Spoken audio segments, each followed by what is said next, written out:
Let's talk about some of those guys who came up short at the Open. Some weeks they probably would have won the Open, but some guy named Scottie Scheffler dominated in a big, big way.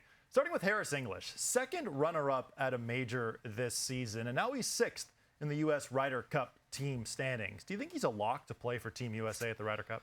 I think so. I think that this is probably one of the most underrated players on the PGA Tour. He's a very quiet, laid-back kind of guy, quiet guy, but he's had great success throughout his career.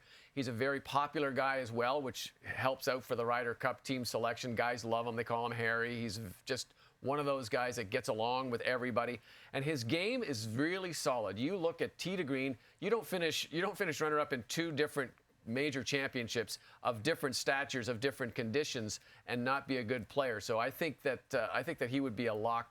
If he's not going to make it on his own, he'll be a pick for sure. And Harris English played in the Ryder Cup 4 years ago, partnered often with Tony Finau. Maybe we'll see those two again, although Tony Finau would have to play some much better golf here as we look ahead. But how about Chris Gotterup? This guy comes out of absolutely nowhere to win the Genesis Scottish Open. He was 158th in the official world golf rankings heading into that week. Finishes third at the Open. Now he's 27th in the world. And with all due respect to Chris Gotterup, I've been on this show for 9 years. We've never said his name on this show. Just how awesome to see another player really come out of nowhere and have two really good weeks. It's great. It's a lot of fun to see guys like that perform, and you see the sort of exuberancy in his form, in his words that he was talking about after. I mean, he even is a little bit, I think, surprised at how well he played. Not that he didn't think he could do it, but to go out there and play in those back-to-back events and play that well and really challenge for back-to-back wins. When you think about it, he's a guy I think we're going to be watching in the coming years. Another guy who will move up the ranks and start filling out some win cards at some of these tournaments. And he can bomb it too. 22nd in the U.S. Ryder Cup team standings right now. Maybe he gets into contention again. Maybe we shall see. But three other players I want to talk about who will very likely be at the Ryder Cup.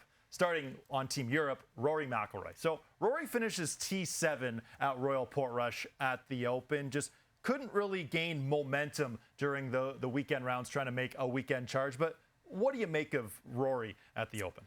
I think this was the first sort of decent performance we've seen since he won the Masters. I think he's back. He knew this was going to be a big setup. As he said at the start of the week, this is the one on the calendar that he circled perhaps more than the Masters, basically in his home country, an hour from where he grew up, a guy who held the course record before they made some pretty significant changes to the golf course. And I think there are some thoughts on where some things that he did that really kind of took the wind out of his sails. 139th in driving accuracy.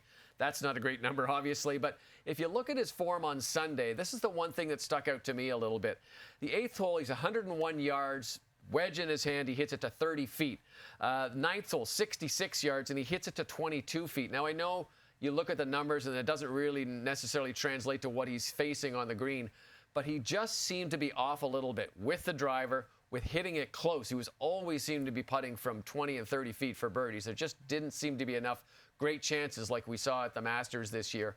I suspect he'll continue to come back, though. He's got a little break. He comes back for the FedEx Cup. We'll see what he does from there. 47th in strokes gained around the green, Rory was at the Open. And he sort of went through this blip in his schedule, right, that he was very open and honest about, lacking motivation, some strange behavior about the PGA Championship and the U.S. Open. But now that it seems like Rory is back and has a better outlook now, what do you think of his expectations for the FedEx Cup playoffs?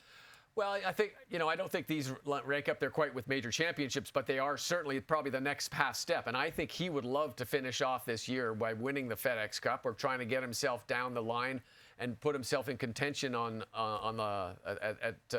Atlanta at Eastlake. He is, I think, I'm not sure how driven he is right now, continues to finish off this year, but I do think that winning the FedEx Cup now becomes the next most important thing you can put on your calendar before you go through. So I think he'll be grinding it out there. I think we'll see him give Scotty a little chase. That's the other thing now, too. Wouldn't it be great to see this rivalry develop? Like Rory can take the role of Phil Mickelson in the Mickelson Woods back and forth. I think that's what he wants to do. I think he wants to show that he's still got lots of game. Rory, the only player to have 3 FedEx Cup titles to his name. How about Xander Schauffele? Finishes T7, and he had that injury earlier in the season, but very quietly, 2 top 10s at the major championships this year. He's a major championship consistent machine, but Do you think he leaves the Open disappointed with his performance? Not necessarily disappointed with these particular performance. Is he disappointed with his year? Yeah, I think he is. I don't think he's real happy with where things are. I mean, he had obviously that pain with the injury with his rib at the start of the year. It's kind of held him back, and he hasn't really hit his stride. But I think he's getting closer. He feels good about perhaps finishes, maybe not the performance that he wants. And then there's Bryson DeChambeau, who opens with a 78. Looked like he was check, please, I am out of here. Then he somehow scrapes together a top 10 finish. Pretty crazy week, right, for Bryson DeChambeau, who this very likely was his last chance to get Ryder Cup points, and I think he's going to be on that team. Do you? I think he'll be on that team. I think it's interesting to look at his performance, and I was one of the guys on that list that said that the way he plays golf and the Open Championships don't seem to mesh up, and that kind of played out in the first round.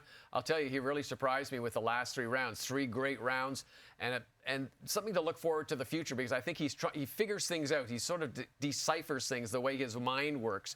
So it might be something where he sets it up for next year. His final 3-round score of 197 was the second lowest all time in Open Championship history, only behind Henrik Stenson back in 2016, who, of course, won the Claret Jug that year.